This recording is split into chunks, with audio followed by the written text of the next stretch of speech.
मते रामानुजाय नमः।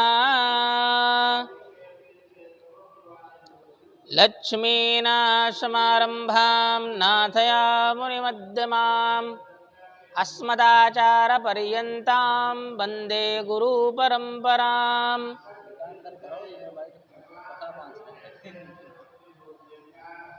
अपराधसहस्रभाजनं पतितं भीमभवाणवोदरे अगतिं शरणागतं हरे कृपया केवलमात्मकासात् कुरु। आकारत्रयीसम्पन्नां अरविन्दनिवासिनीम् अशेषजगत्सिन्धुं वन्दे वरदवल्लभाम्। श्रीमन्नारायण नारायण नारायण भजमन्नारायण नारायण नारायण श्रीमन्नारायण नारायण नारायण।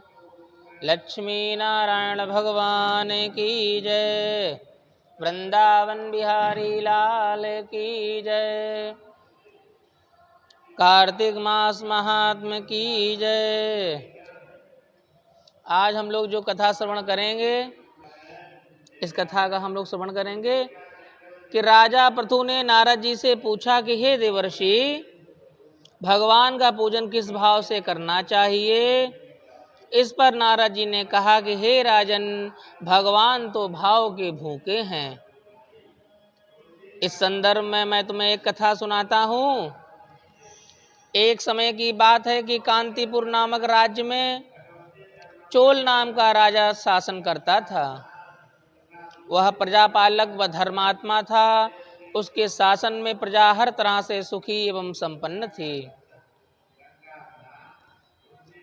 इसी के पश्चात में उसके राज्य का नाम उसके नाम पर चोल राज्य पड़ गया। एक दिन वह मंदिर में मुक्तामणियों से भगवान का पूजन करके मंदिर में ही एक तरफ बैठ गया और विचार करने लगा कि भगवान का ऐसा पूजन मेरे अतिरिक्त अन्य कौन कर सकता है। मेरे इस पूजन से भगवान मुझ पर अवश्य ही प्रसन्न होंगे। वह एकटक भगवान की प्रतिमा को निहारने लगा। उसी समय विष्णु शर्मा नामक एक ब्राह्मण मंदिर में आया और जल व तुलसी दलों से उसने भगवान का पूजन किया। उसके तुलसी दलों से राजा द्वारा अर्पित मणि मुक्ता ढक गए। यह देखकर राजा क्रोधित होकर बोले कि अरे विष्णु शर्मा, मेरे द्वारा भगवान को अर्पित मणि और मुक्ताओं को तूने तुलसी दल से ढक दिया है। तुझे पूजन करना भी नहीं आता। विष्णु शर्मा समझ गए कि राजा के मन में घमंड आ गया है। अतः वह बोले कि हे राजन, घमंड के कारण तुम्हें पूजन का कुछ भी ज्ञान नहीं है। इस पर राजा ने कहा कि तुझे पूजन का क्या पता। क्या कभी तूने मंदिर बनवाया है? क्या तू रूखे सूखे भोजन से स्वर्ग जाने की आशा करता है? ऐसा कहकर राजा ने गुंगल ऋषि को निमंत्रण देकर विशाल यज्ञ शुरू किया और साथ ही धन्य धान्य गौ वस्त्र आदि से ब्राह्मणों को संतुष्ट करने लगा। उधर विष्णु शर्मा स्वभावतः नित्य की तरह भगवान का पूजन वंदन करता था। वह सदैव की भांति माघ व कार्तिक मास में व्रत करता था।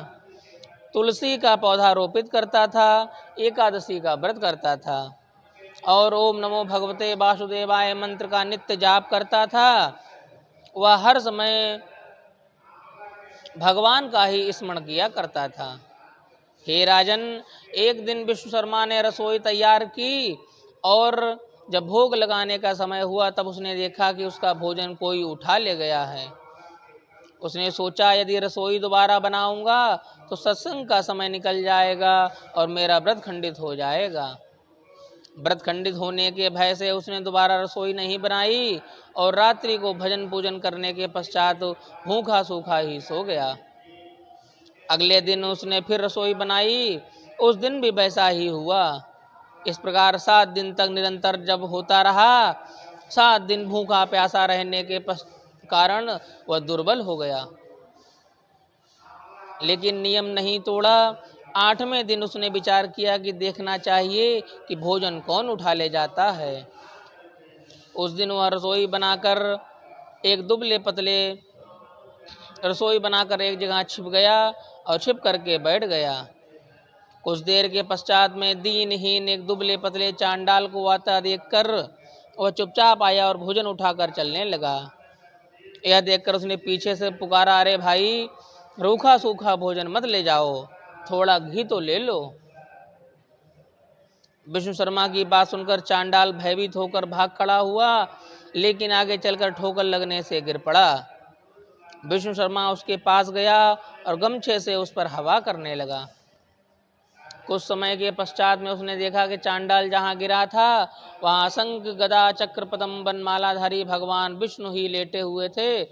विष्णु शर्मा ने जब उन्हें नमस्कार किया, उनका पूजन किया, तब भगवान ने स्नेहपूर्वक उनका आलिंगन किया। फिर दिव्य रथ पर बैठाकर अपने धाम ले गए। चोल राजा एक तरफ बैठा हुआ था। यह सारा दृश्य देखने के बाद उसे बड़ी पीड़ा हुई। उसने चुंगल ऋषि से बुलाकर दुखी होते हुए कहा कि हे मुने, जिससे ईर्ष्या के कारण मैंने इतने दान पुण्य किए, वही मेरी आंखों के सामने भगवान विष्णु के द्वारा अपने धाम ले जाया जा रहा है। मैं और यहाँ उपेक्षित खड़ा हूँ। इससे तो यही सिद्ध होता है कि भगवान तो केवल भाव के भूखे हैं, वे भक्ति से प्रसन्न होते हैं। चोल राजा ने आजीवन ब्रह्मचर्य का व्रत धारण किया, अतः वे उसके संतान नहीं थी। उसने राजपाट अपने भांजे को सौंप दिया और ये कहते हुए कि प्रभु, मुझे अचल भक्ति दो, अग्निकुंड में समाहित हो गया, अग्निकुंड में गिर गया। गुंगल ऋषि ने तभी क्रोधित होकर अपनी शिखा उखाड़ कर फेंक दी। उसी समय भगवान ने अग्निकुंड में गिरते राजा को गोद में उठा लिया और अपने लोक को ले गए। उन्होंने विष्णु शर्मा को शील तथा राजा चोल को सुशील नामक नाम दे करके अपना द्वारपाल नियुक्त किया।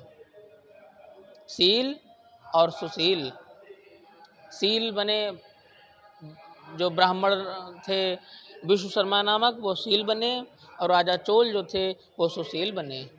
दोनों भगवान के द्वारपाल नियुक्त किए गए। हे राजन, वर्तमान में चोल देश में राजा का उत्तराधिकारी उनका भांजा ही होता है।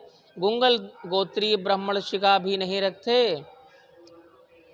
जो गुंगल गोत्री ब्राह्मण होते हैं, गुंगल गोत्र भी होता होगा किसी न किसी ब्राह्मण का, जो गुंगल गोत्र के जो ब्राह्मण होते हैं वो आज भी शिखा नहीं रखते। और चोल राज जो है, चोल देश जो है, वहाँ पर जो राजा बनता है, अगली बार वो अगर राज किसी को सौंपते हैं तो अपने पुत्र को नहीं सौंपते, अपने भांजे को राज दिया जाता है। फिर वो जब राजा बनेंगे तो फिर वो अपने भांजे को राज्य देंगे। इस तरह की परंपरा का निर्वहन आज भी होता चला आया है। सूत जी ने कहा कि हे ऋषियों, भगवान तो प्रेम भाव के भूखे हैं, अतः उन्हें प्रेम भाव से ही प्रसन्न करना चाहिए। अतः मणिमुक्ताएं सब धरी की धरी इसी धराधाम पर रह जाती हैं। अतः भगवान जो हैं वो सिर्फ भाव के भूखे हैं। आज की कथा जो है वो यहीं संपन्न होती है। कल की कथा में हम लोग मंदिर में झाड़ू व दीपदान के महत्व की महिमा का वर्णन सुनेंगे। लक्ष्मी नारायण भगवान की जय। वृंदावन बिहारी लाल की जय। कार्तिक मास महात्मा की जय।